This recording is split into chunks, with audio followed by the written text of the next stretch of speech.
And then, they cannot win the case there in United States of America. They bring it here in the Philippines. Nakikiusap na po kami, sir. May mga video nakikiusap, kulang lang magmakawa. Sir, huwag nyo gawin yan sa aming compound. Pilit sila pumapasok. Hindi po kami patitinag. Sinabi po namin in their face, barilin nyo na kami ngayon kung gusto nyo kaming baril. Pero hindi po kami aalis. Hindi po kayo makakapasok.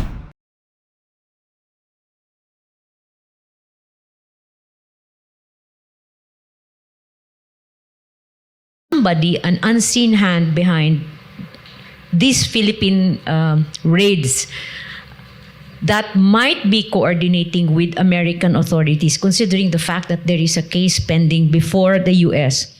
Bukod sa Hawaii, kasabay ring nilusob ng mga otoridad ng Amerika ang mga Kingdom Religious Compounds sa Los Angeles, San Francisco, New York, Virginia, Las Vegas. Mapa Amerika o Pilipinas man, pareho ang kanilang estilo ng paglusob.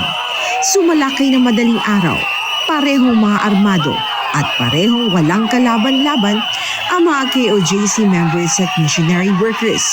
Dito sa Pilipinas, sabay-sabay nang nilusob ang KOJC Religious Compound sa Davao City, sa Prayer Mountain at sa Glory Mountain na parehong nasa tamayong Davao City, at maging sa Kingdom Compound sa Kitbug, Sarangani Province. Walang pakundangang pilit na pumapasok sa kada compound ang mga otoridad. Di alintana ang takot at trauma na dulot ng mga ito sa mga member at missionary worker ng The Kingdom of Jesus Christ. Lalong-lalo na sa mga kabataan na walang kalaban-laban. Kaya naman hinala ni Katiin na dahil hindi nila maitulak ang kaso sa Amerika, kaya nila ito dinadala sa Pilipinas. And then, they cannot win the case there in United States of America. They bring it here in the Philippines. Same pattern po, sir. Sarili po natin, kalahi po natin, mga kapulisan.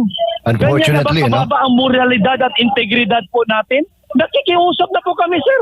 May mga video nakikiusap, kulang lang magmakawa. Sir, huwag nyo gawin yan sa aming compound.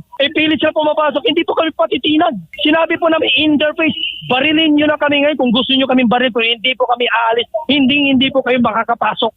Sa sinasabi ng mga abogado ng KOJC na magsasampa sila ng kaukulang kaso laban sa mga pulis na lumabag sa batas dahil sa overkill na pagsisilbi ng warrant of arrest. Nagtataka naman si Atty. Tolentino Fuentes kung bakit hanggang sa ngayon ay wala pang extradition request ng Estados Unidos laban kay Pastor Apollo Siquibuloy. Samantalang matatanda ang sinabi ni former President Rodrigo Duterte na tumatayong KOJC Property Administrator ay magsasampa sila ng kaukulang kaso laban sa mga pulis na lumabag sa batas dahil sa overkill na pagsisilbi ng warrant of arrest.